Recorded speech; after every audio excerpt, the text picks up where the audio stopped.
Biblos Metanoia. Transformando mentes pela palavra.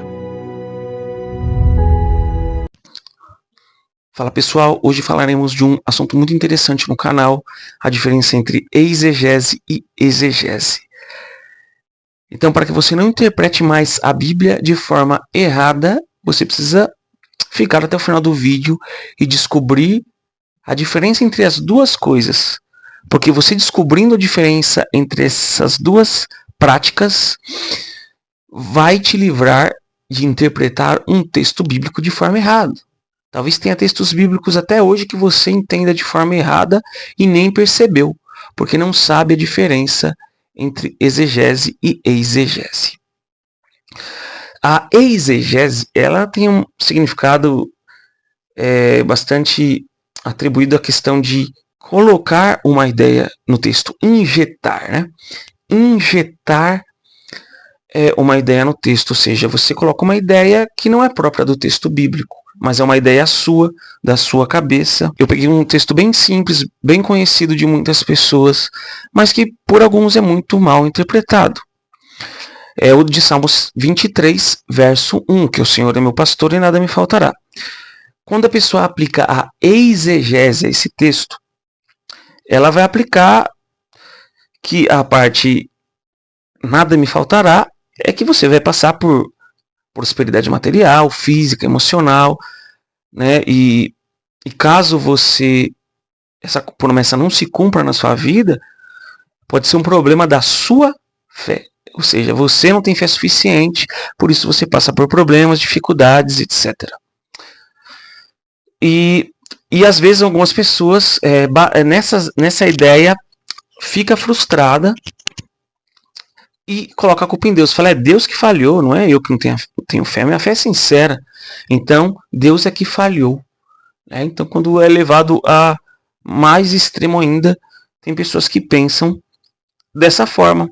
Então, a pessoa lê o texto não com a mentalidade do autor, não com a intenção do autor, dentro do contexto que o texto foi escrito, mas com a sua mentalidade contemporânea e materialista, ávido por riquezas, conforto, prosperidade emocional e física, e acaba atribuindo no texto uma ideia que não está no texto. Esse é o jeito de dizer de forma errada que Deus é um garçom cósmico, que vai te servir em tudo que você quiser, que Deus é o gênio da lâmpada, que você vai esfregar a lâmpada, ele vai te dar o que você deseja. E há muitas teologias baseadas na exegese, e muitas pessoas sendo enganadas, multidões sendo enganadas por ideias erradas. Por quê? Não sabe interpretar o texto bíblico de forma correta. Olha como é problemático isso. É a mesma coisa de uma pessoa, por exemplo, a esposa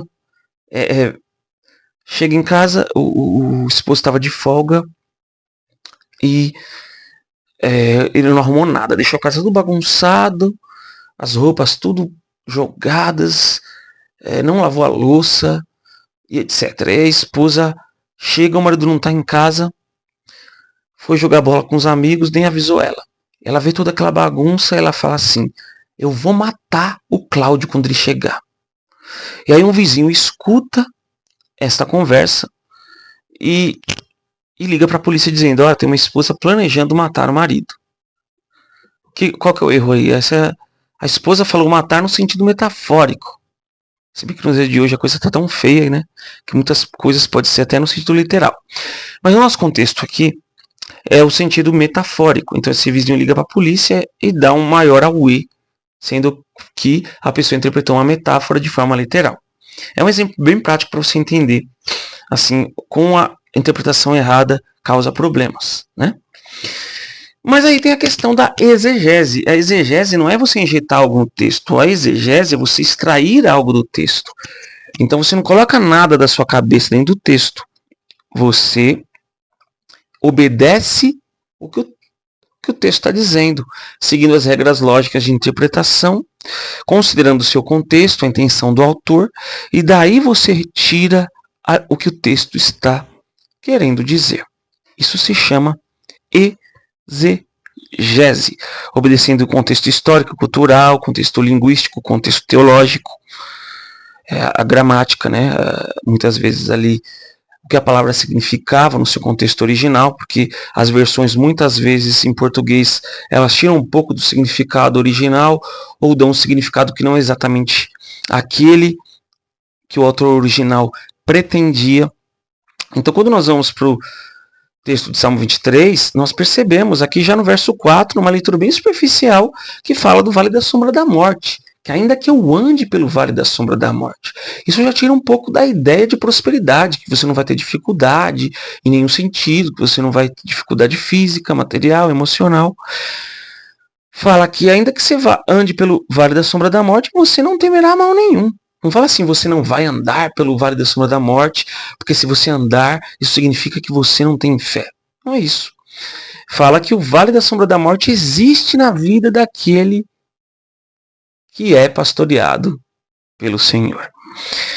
Então, quando Davi escreve esse salmo, ele era pastor de ovelhas, né? Ele foi um pastor de ovelhas na antiga Judéia. E a paisagem de Israel ali era árida,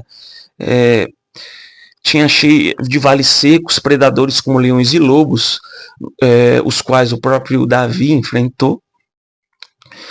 E é nesse contexto ali que Davi escreve esse salmo, porque a ovelha ela precisava do pastor para sobreviver. O pastor a defendia dos animais perigosos, o pastor conduzia a ovelha para onde ela deveria beber água e se alimentar dos pastos verdejantes. Sozinha a ovelha não sobreviveria. Então, nesse sentido, Davi ele coloca a importância de dependermos de Deus, que é o nosso pastor. E as ovelhas estavam vulneráveis, né, a diversos tipos de perigo. O papel do pastor, por exemplo, não era dar luxo às ovelhas, mas garantir a sobrevivência, a proteção daquelas ovelhas. Inclusive, acontecia de ovelhas morrerem, né? Ovelhas feridas serem tiradas da boca do lobo, ovelhas até morrerem e perderem a sua vida. Por quê? Isso mostra o quê? Que essa figura de linguagem, em nenhum momento, esse contexto que o salmista usa, indica a prosperidade material, que você não vai ter dificuldade, que você não vai ter escassez, que você vai ter luxo, né? Então, e a expressão nada me faltará, que os teólogos da prosperidade amam. O hebraico ele expressa a ideia mais próxima de que você terá tudo o que é essencial, que o pastor provê, que Deus provê para você. E não o que você acha que você deve ganhar, não tudo o que você deseja, não é isso. Então percebe como uma leitura correta do texto te impede de ser manipulado por mentiras? Por isso esse canal existe, para ajudar a você a interpretar a Bíblia de uma forma melhor. E nós juntos vamos aprender cada vez mais, certo? Então você pode deixar nos comentários aí, você já passou por alguma situação em que você entendeu um texto errado e depois descobriu que não era aquilo? Conte aí nos comentários. Seria muito legal saber a sua experiência. Existe algum detalhe do hebraico ou do contexto aqui que não foi dito nesse vídeo? Você também pode agregar aí nos comentários, tá bom? Inscreva-se no canal, compartilhe com os amigos, deixe o seu joinha e ative o sininho para ser notificado todas as vezes que sair um vídeo no canal. Até mais.